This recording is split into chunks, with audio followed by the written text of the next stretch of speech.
Hi, I'm JJ Conway, and I help hardworking women and a few good men build financial confidence and take ownership of their financial future. I'm cheering you on with education on financial literacy, smart investments, and passive income streams. Welcome to Ladies of Wealth. Now, if you, like I used to, feel like you're always giving, but people aren't reciprocating, then I want you to join me in really examining why you feel like giving a gift. There are different levels of friendship, and they're all predicated on how we feel around the person we potentially want to be around and become friends with. Some people naturally make others feel like $1 million, and you just want to be around those people.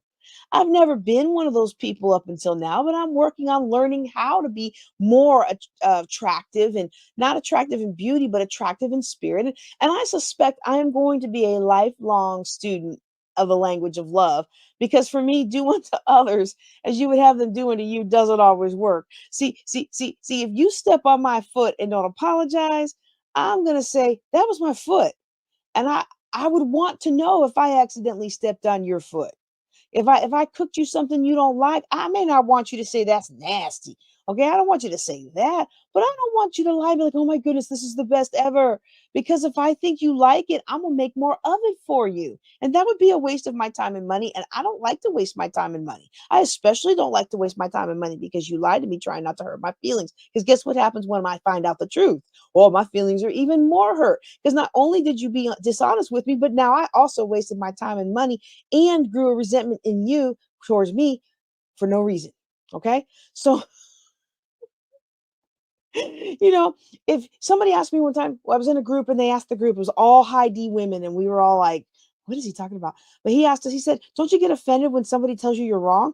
And we all looked at each other and we were like, if you got a better way to do it, if you know the right way to do it, tell me. Like you tell me there's a better way to scrub the dishes, or here's a faster way to get through Walmart. I mean, like, unless you're trying to sell me something, I am all ears. You got a way to do something that makes my life more productive and more efficient. I am here for it, but others not so much. Some people, others not so much. You can't always treat others the way you want to be treated, because maybe the way you want to be treated is not the way other people want to be treated. Okay. There's some people whose energy is just so amazing. You feel amazing around them and you want to be their friend, or they look good, or they have clout, or they might buy from you, or they might help your business. Rarely do people approach a new contact. And I'm not saying this in a bad way. I'm trying to explain this as normal human nature. No, rarely do people approach a new contact and want to build a friendship because they just want to bless the other person. Like that feeling of wanting to bless you because you're you, that comes later. Okay, that's usually after each other has poured into to their lives. Like people do send me lots of free stuff to be on the podcast, right? Like they send me free mugs, they send me free t-shirts, they send me their books, so I'll review them, or so I'll wear them, or so when I'll interview them, or anything like that. And I'm still small enough. We got like 8,900 survivors. So, like, I mean, subscribers. So like we need to get 100 more and push it over 9,000, right? Like we're a small podcast, right? So I'm still small enough that you can do that. But those aren't friendships. They may come into friendships, but they're not just because, oh, I love JJ and I just want to bless her. If somebody sends me a gift like that, that's just a bless, it's because I have already blessed you through the teachings, through my walking videos, through my website when I keep it updated, through my emails when I send them like I'm supposed to, like like through all those things, you have already been blessed. That I just want to bless somebody because they're them. That usually isn't how a friendship starts. That usually comes later. Now, I'm not a counselor. I'm not a psychologist. I don't even play one on TV.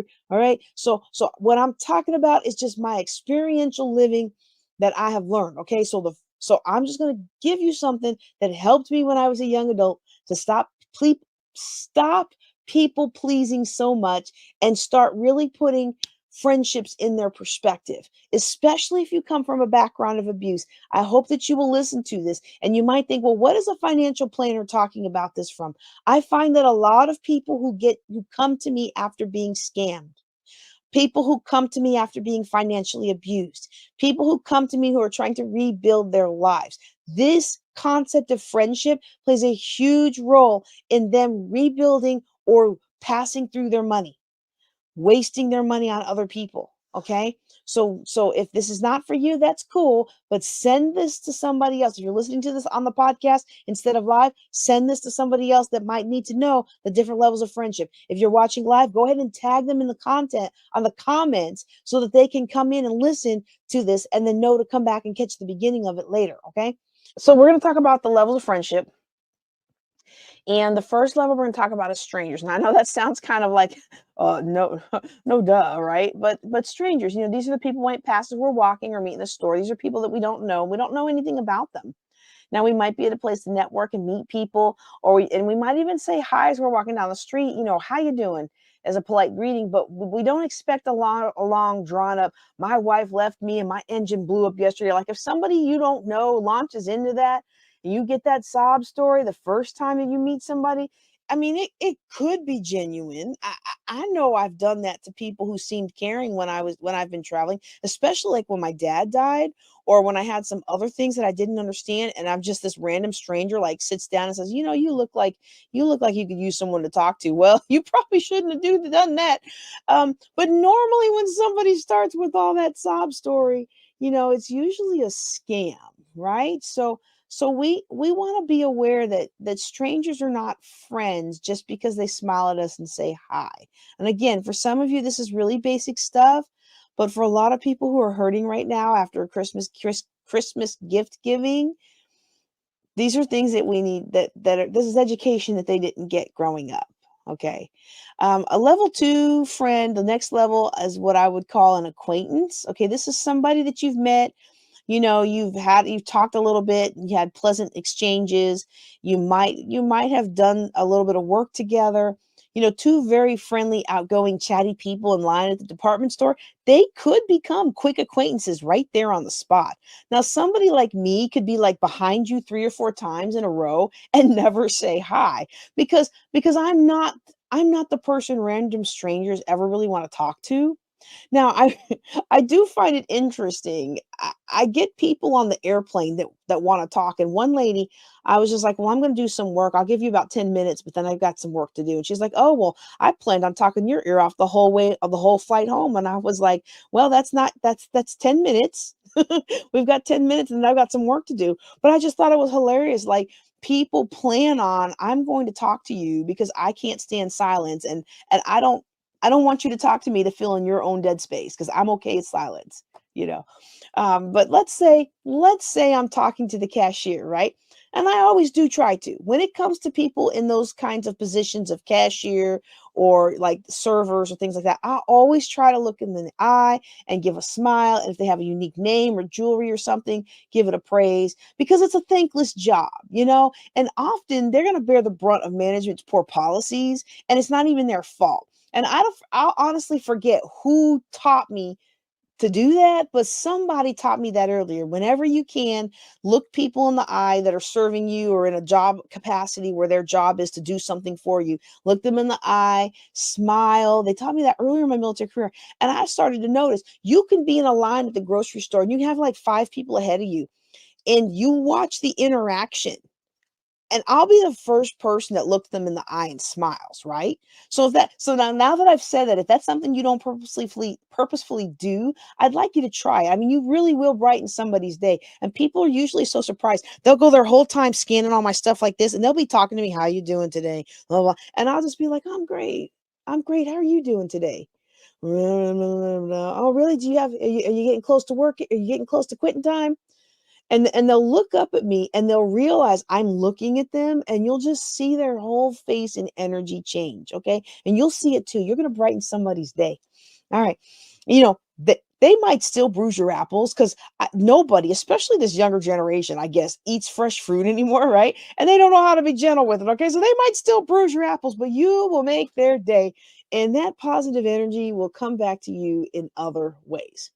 Anyway, back to the story examples. Let's say I get the same cashier a couple times in a row. She's nice. She has an interesting story. I love to ask young adults, what they're studying. If they're not in school, maybe what is this job a stepping stone to? I've met a lot of enterprising young people that way. And I've actually mentored people on the spot and given them my mentor card. Like, if you need something, call me. If you have a business question, call me. You know, there's been times where I've met someone who's like, well, I really hadn't thought about it. And we'll do like mini coaching right on the spot. Like, not if there's a line or something, but I travel a lot in the middle of the night, and you get in there and they've been sitting there by themselves for 3 hours, and it's just nice to have somebody to talk to for a bit.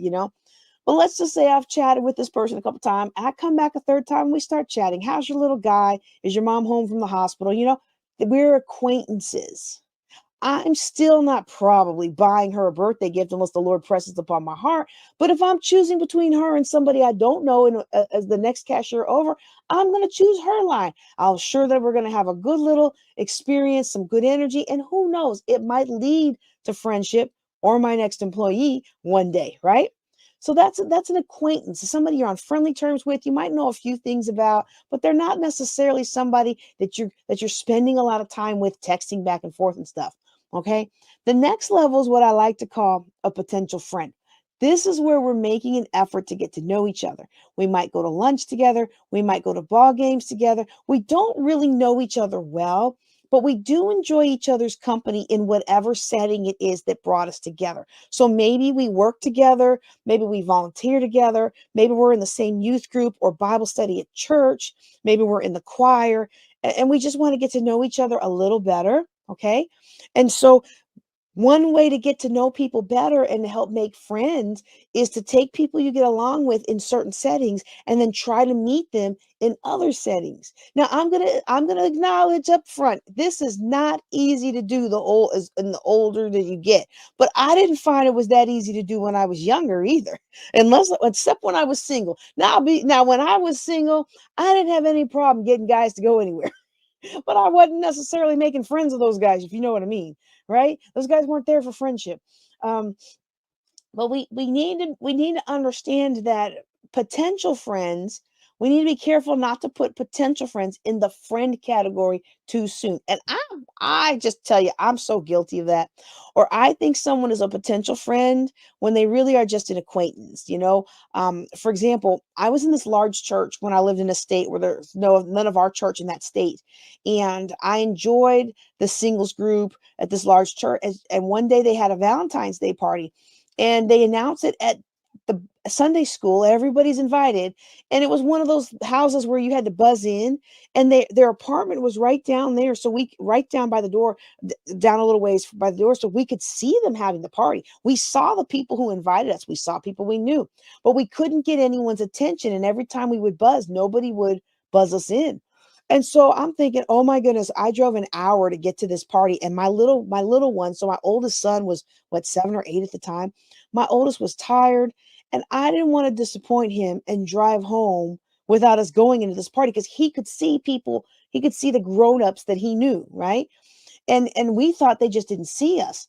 Well, finally someone else comes along, gets buzzed in, and gets let into the house, and we tailgate, and we find out once we get in there that people did see us. But I was almost 40 at the time. Maybe I was 35, because he was a little guy. But I was almost 40 or so, and they were all in their 20s, and they didn't think I was actually invited to the party. Now, this really tells you the difference in generations. I have done some polling on this, and more younger people don't have any problem not inviting you or telling you you're not invited than people my age. Like 40s plus, if they saw us, they would buzz us in and be polite and act like it most of the time. And older ladies probably would too. The older ladies would be like, "Come on in, honey. Oh, we're so happy you're here." And they'd have a stash. I do this too sometimes. Oh, I must be getting old. They have a stash of gifts in the back. Here's your gift, like they made extras just in case somebody uninvited showed up, right? Like, but 20 somethings are like, nope, you're not supposed to be here. Still, we had a good time. I'm young at heart, right? But it was a strong reminder that those folks weren't potential friends, because a potential friend would have seen us on the intercom and invited us in. Or the times we couldn't reach the door to knock on it. We didn't want to throw rocks or anything, but eventually you got a big old glass door looking out. Somebody had to have seen us, you know? They were acquaintances.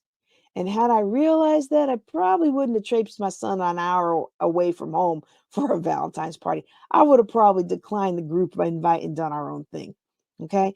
And so I don't share that with you to be negative. It was a good learning experience for me. You go to Sunday school together, some groups, you go to a marriage class together, you go to, um, there's other classes that you get intimate. You tell your really, you go to recovery groups. Ooh, recovery is a big one. You go to a recovery group together and you share intimate details. Some groups get real intimate real quick, others don't, right? Others get intimate and tell details and you think you're part of the group, but you're not, because you're hearing all these intimate details of someone's life that's bonding you with them, but then you find out they're giving each other gifts and you don't get one. That's a sign that you're not really a friend yet. I know this is really a lot of this is a big downer, but I'm telling you, the number of people who I found were posting about how they didn't get gifts, and they gave so many gifts. They didn't get gifts. They didn't receive gifts, and they gave so many gifts, and they were just heartbroken, like, what's wrong with me? And I'm explaining, there may not be something wrong with you. You may not just understand the levels of friendships. I found that this was one of the hardest things for a lot of my young people to understand. And this time of year, especially my young oddies, they get so sad to find out they thought this person was a friend, but they're not. You know someone's a potential friend when they're making an effort to get to know you outside of the group setting where you normally are. Not in a scammy, buy me something, give me money, do something for me kind of way, but in a let's go to coffee, let's do lunch. I've got 2 tickets and my husband's sick. Want to come with me to the game? I'm having a small get together. I'd love for you to come. We're playing Bunko. I'd love for you to join us. Or we're playing Bunko and one of our regulars can't make it. Would you like to fill in? That could be the start of some new friendships. That could be the start of this person deciding whether or not you're somebody they want to take to the next level of friendship. It might not. Those invites don't mean you're friends. But if you're getting to know that person, then you'll get to know them on a different level, and that could lead to friendship. If you like them, hopefully you're reciprocating by inviting them to spend time with you in your world as well. Or maybe you're taking the initiative. Maybe you're the one that starts asking them. Now if you are the one who's taking the initiative, because sometimes, especially the older we get, the more I find that we have to do that.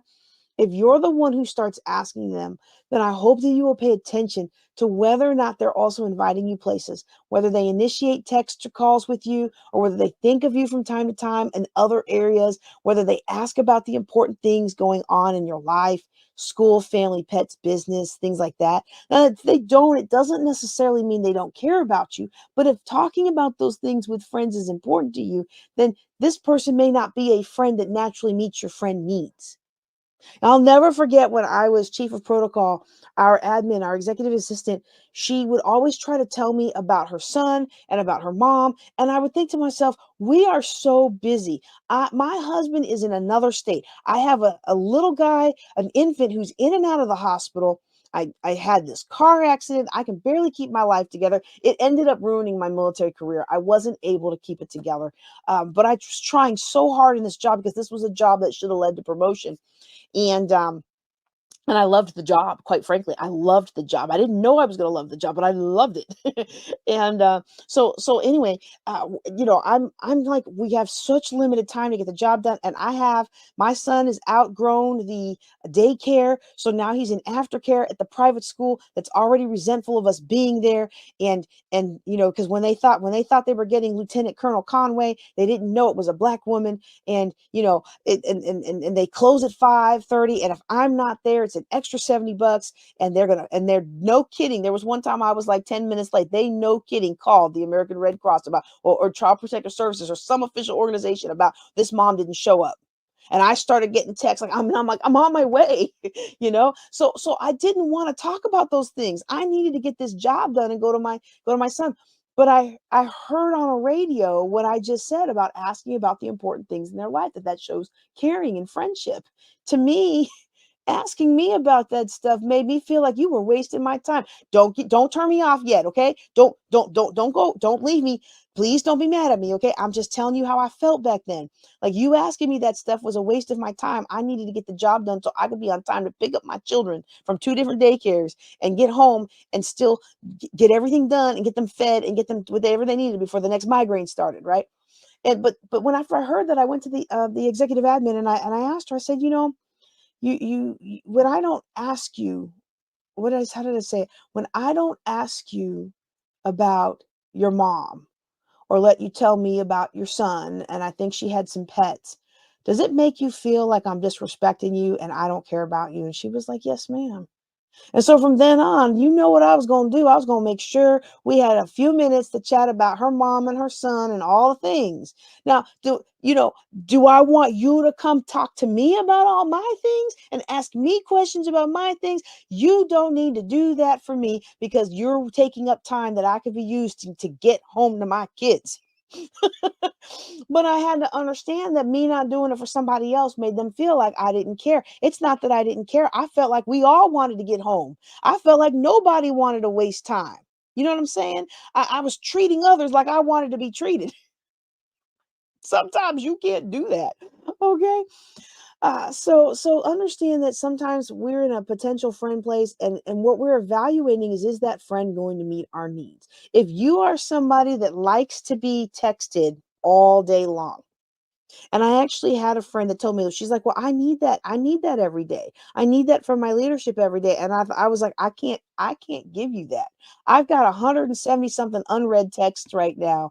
I can't, I don't even respond to everybody that texts me, let alone, text everybody every day. But that's because I'm serving thousands of people. It's not a slight. I could send you a meme every day. I could send you a random quote every day, but I can't send 9,000 people a personalized "how you doing" every day. Now with AI, I'll be able to soon, but still, I have my new text system. I have to get it back online. My CRM comes with a text system. I legit should be able to do that, but I can't do it yet because I got to get it fixed. But we want to understand that we're evaluating somebody for friendship in that potential friend space. So I'm evaluating, are we a good match for friends? If I find that you need more than I can give you, you're not a good match for me in this phase of my life, and I'm not a good match for you in that phase of life. I hope that makes sense without being offensive. You know, I've had guys when I worked in a secure facility when I was dating before I remarried. I had guys who would text like 20 times a day. And then it's funny because every time I would go to the bathroom, there'd be like 4 or 5 more texts. Are you there? Are you mad at me? Do you not like me? Is something wrong with, and I'd just be like, dude, I work in a secure facility. I don't have my phone for hours at a time. And he's like, yeah, well, if I don't text a girl all the time, she thinks I'm not interested. And I'm like, well, we are not compatible. Great guy, nice guy. We are not compatible. Okay. Some people get good morning, beautiful, and good night, gorgeous, and all that kind of stuff text all the time. My husband has never been the one to do that. And I've never been one to expect it, because you know what? We're here. You can say good morning to me in person. I don't need you to text me 20 times during the day to reassure me that you love me. I need you to come home with me and spend time with me and go to dinner with me and do other things with me. So anyway, all right, so that's our potential acquaintance, okay? We want to be very careful to understand that the whole point of potential acquaintances is to get to know people to see if they're a good fit. And personally, I think we have to stop being so offended or taking offense when somebody isn't a good fit. Everywhere I travel, when I go to a conference, whether I'm speaking or attending, or whether I'm going to an event or a revival or something like that, I'm always looking to meet new people. And I look to meet new people because I travel a lot. I know I'm kind of a weirdo. And so for me, the more people I meet, the more people I have into my potential friendship funnel. And then, out of every 1,000 people, maybe there's somebody I click with. Other people are super friendly and they're super cool with everybody. Out of every 10 people, they'll find someone they love to spend time with. But I'm kind of weird. It's not just, do I like to spend time with you? You got to like to spend time with me, you know? And so, for me, getting to know more people allows me to really find every once in a while somebody that really clicks. Okay. So when I travel to their town, I have people to go eat with. We go have fun. I don't need people to pay my way for side. I'm not trying to use anybody or anything. I can pay my way, but it's always nice to go do stuff with people. And quite frankly, a lot of the people that I meet that resonate with me, they are in a situation where their friends and family are very few, or their friends and family don't support them in their business. Their friends and family don't understand the big dreams that they're dreaming. And they're happy when somebody like me comes to town that just wants to celebrate their success and hear how they're doing and lift them up. Like it's a win-win. And eventually it becomes a friendship. And I've got friends that I've known for, maybe 5 or 10 or 50, or maybe not 10 years, not more than 10 years, but I've got friends that I've known for maybe 5 or 10 years. They're closer to me than people I've known for 30 years, because we lift each other up and we encourage each other. Some of you today, you don't have anybody at home that's lifting you up. Every time you get a win in your business, you don't even tell people anymore because they just want to tear you down. They just want to tell you to get off your high horse. Or worse, you got a success. Now they got their hands out asking for money. Where's my piece? And you're like, you didn't do nothing. You were sitting at home drinking beer, watching TV all night. I was out hustling and working. Yeah, anyway. So that's that level. The next level is where we call people friends. This is where you're spending lots of time together, and whatever that means for you too. Some people need more time than others. I just said about my one friend, and I do call her a friend, but I was like, but her friendship needs are changing, and I don't know how long I'll be good enough for her. I'm saying that the wrong way. That's probably pretty negative, but I don't know how long we'll be good for each other. But some people need more time than others. They need more interaction. They need more than you can give, or they're happy with what they have, but it would be not enough for you or too much for you. Okay. I hope I'm saying that the right way. But when you're friends with each other, you're involved in each other's lives. You might shop together, eat together, travel together. I remember a group of friends, we used to bring our laundry over to each other's houses and fold it as we chat, because we were strapped for time to get all the stuff done, and we were strapped for time to actually socialize and build friendships. And I was like, ladies back in Little House on the Prairie, they used to do their sewing and their quilting together. Why don't we do something like laundry together? Because all of us had a laundry chair. Anybody ever had a laundry chair? Your laundry chair, for those of you who've never been like a single parent or never been a super busy person who isn't paying somebody else to clean, the laundry chair is where the clean laundry goes to die. It's clean. You don't sit on it. It just holds the laundry. And when you need it, you dig some out, right? The laundry on the floor is dirty. The laundry in the chair is clean. So if you've never had a laundry chair, then this little thing that I'm saying does not apply to you. But all of us had laundry chairs, and we were like scoop up our laundry, and we would go to one of the ladies' houses, or my house, or whoever's house at the time, and we would rotate, I guess, and we would fold our laundry together, and it was fun, and it was like, wow, the laundry's actually folded, and we had fun together. Talking and chit-chatting and things like that. You know, Now, ideally, when you're in the friendship realm, one of the ways you know this is because your interactions stop being so transactional. And by transactional, I mean like a quid pro quo thing, like this for that. I send you a card and then you feel obligated to send me one back. I get sick, you bring me a casserole, and it subconsciously bothers me until I find a way to pay you back. Like I might not even know it's bothering me. I might just think that I'm being a good friend paying you back, you know? Always be on the lookout for that kind of a language, that transactional kind of language, because that indicates that the person you're talking to doesn't consider you a friend. It's still transactional. They won't allow you to owe them, because to owe them means you have something over them. But that's a part of friendship and family. And sometimes I do for you and sometimes you do for me. I buy you a gift because it's your birthday and I want you to be delighted. Actually, I shouldn't say that. I am not big on adult birthdays. But when I hear transactional language in what I thought was a friendship, I don't throw away the friendship. I simply drop it down in my mind and back off a little bit to see what the other person does, how they re-engage. because clearly if I think you're a friend and I might bring you a little something, I saw this and I thought of you, or I was on a trip and I brought it back and I thought of you, you know, I'm not expecting you to have the energy of obligation. That's not abundant. It's not prosperous, you know? So when I sense that, then, you know, I might back off a little bit. And I pay attention. I may not have noticed in that instance. I'm always the one sending texts and they always respond. But when I hear the transactional language and I back off a little bit, then I notice, they never text me first, or they rarely text me first, or they only text me or email or call me when they want something. Huh. And when you're in that situation, that can be painful once you realize it, but you don't have to be painful about it. You can be like, wow, I really misjudged that. I really misjudged that relationship. And just back off a little. Not completely, especially if you like them, right? I mean, you cannot build a friendship with somebody without pouring into them. You can't just sit home and not text people and not invite people to go do stuff and expect friends to knock down your door. That's not how it works, especially the older you get, okay? You have to pour into people.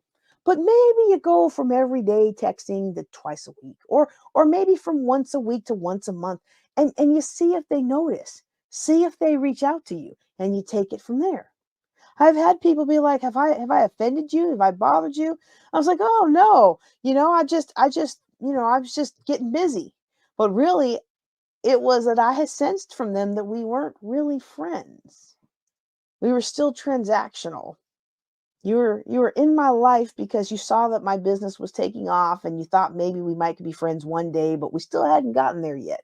Or you liked how I don't know, can't even think of anything right now. Anyway, I'm sure you understand what I'm talking about, okay? So that's level 4. That's like friends. So friends, when you're a friend with somebody, you're going here, you're going there. Sometimes they pick up the tab, sometimes you pick up the tab. You're not embarrassed about it if your house is dirty, because you know what? They understand and their house is probably a little bit dirty too. It's interesting. I often travel and I go visit with people, and I have an offer to my churches. When I tell my churches is I will not charge you my fee to come run a workshop or do a revival kind of thing. Well, I don't really charge for a revival, but I don't actually get asked to do revivals either anymore. I did when I was married to a musician who played amazingly. I don't, that disposition is over. But like, I don't, if I come and do a financial workshop, or if I come and look at your church finances, or I come and look at your personal finances, or you bring me in and I sit down with your saints and I look at their finances and we craft a plan. I don't charge for that for people and for pastors. You just have to get me there. And sometimes every once in a while I have flight credit, so I'll be like, hey, I've got flight credit, who wants me to come? But you got to get me there and give me a place to sleep. And that's all. And pick me up from the airport, give me transportation, a place to sleep, and get me there. And then we'll do that. um and so when you do something like that, uh you you get people who are your friends who aren't maybe necessarily, well, no, that's not coming out right, because none of the pastors that take advantage of that are not my friends.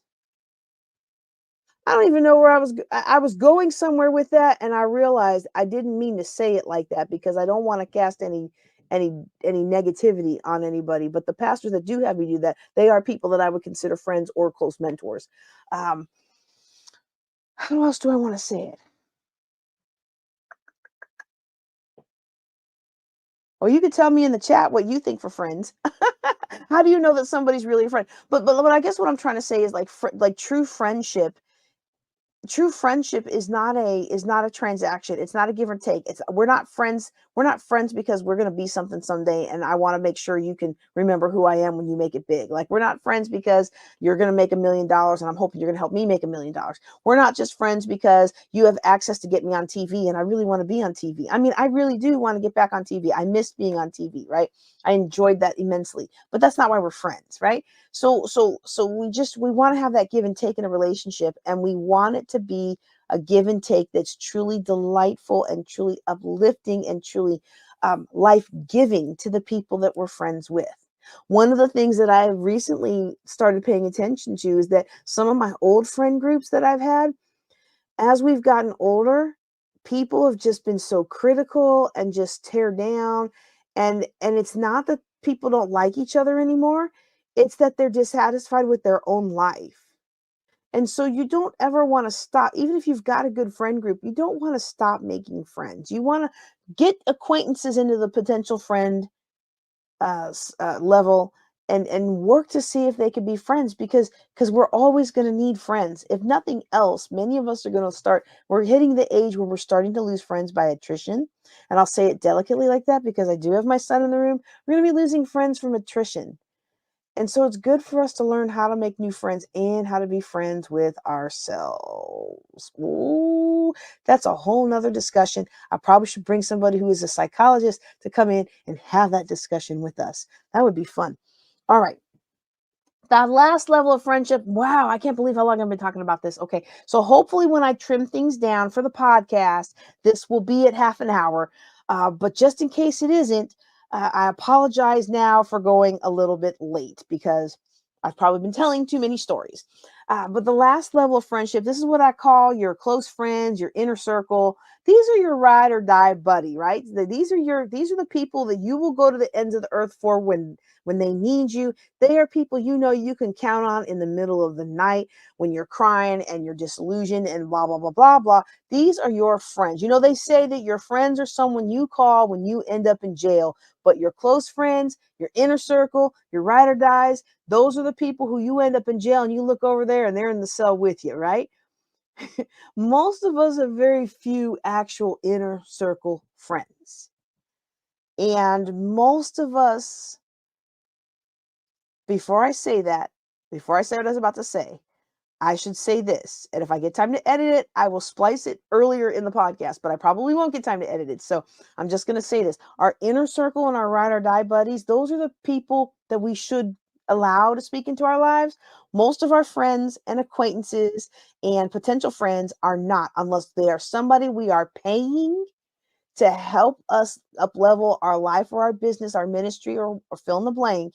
And it is their job and their role and their professional capacity to speak into what we need to do next. Okay. Most of us have very few inner circle friends. We have very few actual ride or dies. You know, I honestly thought that everybody was my friend back in the day. And if you were nice to me and didn't abuse me, you were my friend. If you didn't criticize me all day long, you were my friend. If you fed me or invited me to a meal, you were my friend. My friend bar was very low because my upbringing was very critical and shaming. And so it didn't take much for me to think that you liked me, because what I experienced in with people who were supposed to love me was a lot of criticism and negativity. I'm kind of embarrassed to admit this on a live stream and on the podcast, but it's about to become it's I know that there's people out there listening who are the same way, especially the week after Christmas, because you went all out and you spent lots of money that you probably didn't have and gave all those gifts. You made all the cookies for everyone and no one so much as said thank you. You gave all your clients a free copy of your latest course and no one registered. You realize you've been taking advice from someone who just wanted to sell you coaching or other products, but didn't care about you and didn't care about what your calling or your desires are, what your health limitations and your family limitations are. And you are so desperate for someone to love you and to care about you that you fell for it. And some of us today, we fell for that mess over and over and over. Someone gave us a few crumb little droplets of affection and attention and led us right into a scam. Well, I'm here to let you know that I love you. I care about you. I want you to succeed. And you never have to give me another gift. Okay. I love for you to give me a gift. I love for you to buy my courses.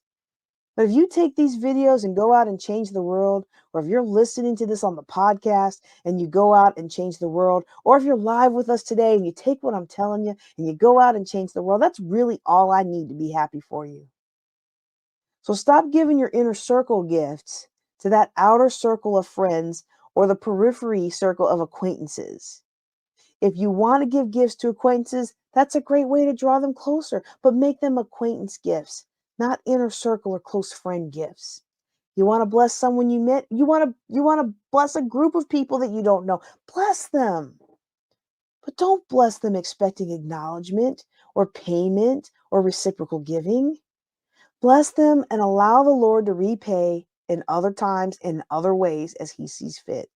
And if you do that, your gift giving and your gift receiving will be more fruitful. Let me see. I see we've got a comment. Hey, Sean Francis, Minister Francis. I think a friend is someone who shares your major interest and you feel free to speak about the things you love. I love that. I love that. Now look. One of the problems I have, and this is where we're coming to a crossroads in my business, is I'm kind of at the point of my business where I just don't want all the business anymore. I, I don't want business where I can't talk about Jesus is soon to come. And I don't want business where I can't talk about I believe in the power of the Holy Spirit. And not only in the corporate sense where people don't want to hear about the Holy Spirit or they don't want to hear about Jesus, but even on the Jesus circuit, the Christian conference circuit, people don't want to hear about that because you're supposed to be, you're supposed to meet with people where they are and you're supposed to put the cookies on the bottom shelf. And I believe in meeting people where they are, and I believe in putting cookies on the bottom shelf.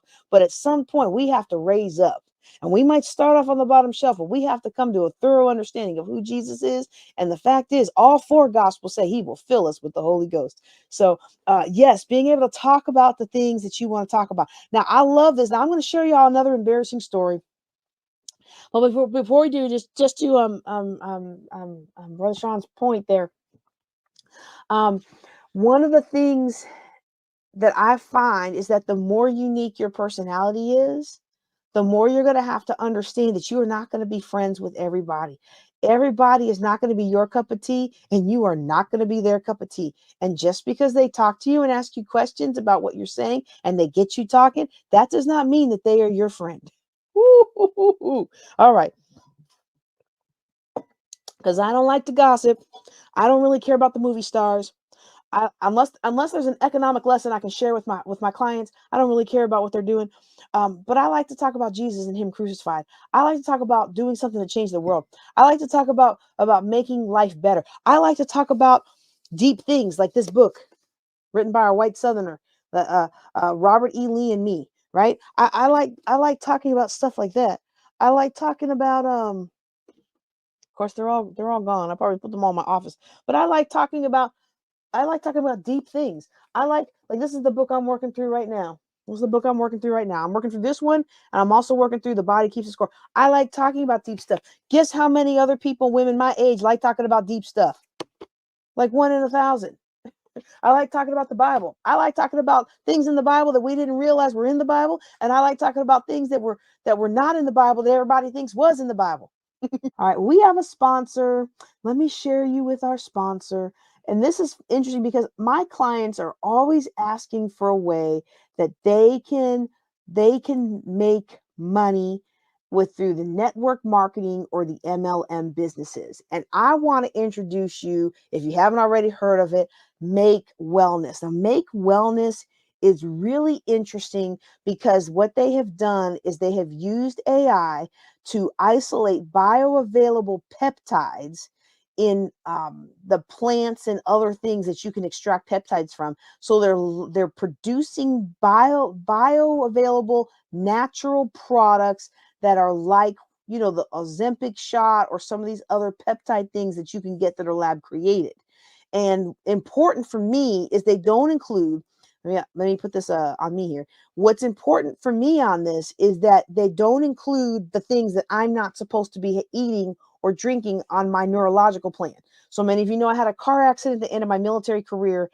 And if I don't eat a certain way, which is fairly clean, I know I'm big, but if I don't eat a certain way, I can't. I don't think straight. I get tired. I get confused. My memory goes bad and things like that. And so the neurologist has a set of supplements that I've been using, but these are designed to help you achieve better fitness and help curb your hunger so that you can start to lose weight. And I actually lost 7 pounds, y'all, during the holiday season, not doing anything better, but just by taking the peptides. And so they have a lot of really neat products out there. They have some really neat products. And, these collections that they have, They look like they are expensive, but I'm telling you, I priced these things out. Like, for example, hydrated was one of my favorite ones. This is 49, so it's $50 and it's 30 packets. Okay. It's 30 stick packets. All right. If you buy, um, I should have scripted this out. A lot of people who have sponsors, you read a script. I just figured I'd walk you through it. But if you buy Prime, or if you buy Body Armor, or if you buy Cure, or if you buy any Liquid IV, if you buy any of those in the store, they're like $12, $15 for 6. And so this is actually cheaper. This is actually cheaper than buying the hydration sticks in the store. Okay. So I actually priced these things out, and it seems like a lot because they give you a lot. The products launched in November. I was one of the founding orders and have been trying them since then. And so I really would love for you to give this a try. And if you're looking for your health aspect, give this a try. If you're looking for a company where you can join it, now's a chance for you to get involved with this company. One of the reasons that I'm happy about having this company sponsor, one of the affiliates sponsoring my podcast, is because if you join this company, there is no upfront fee. Like a lot of these companies, you have to spend like $500 or $1,000 to join the business, and you have to pay for your website every month. There's no website fee here. You have to pay for ongoing orders. There's no minimum requirements here. So you don't have any outgo, and you can actually earn money without having to spend money first. That's one of the things that I really like about this. Plus, I've been taking the product since November, and normally by now, supplements that I try, they don't work well. The only things that I have found that have worked well is the neurologist supplements, which are way more pricier than these are, and this and like Vega, the protein powder, that's worked well. But almost every other supplement I have tried, after about a month, my body starts to reject it, and my body seems to be doing very well with these. So this is our sponsor. I hope that you will give them a shot. Make Wellness. And if you're looking for a business opportunity that has no upfront costs, all you have to buy is your product. You don't have to buy into the business. You buy the product and you share your product link with other people. This is the thing. If you are a nutritionist, if you have a gym, if you have anything like that, jump in on this. It doesn't cost you anything, and it can change your life. Don't forget to like this episode, subscribe to the channel, and ask your question at ladiesofwealth.com.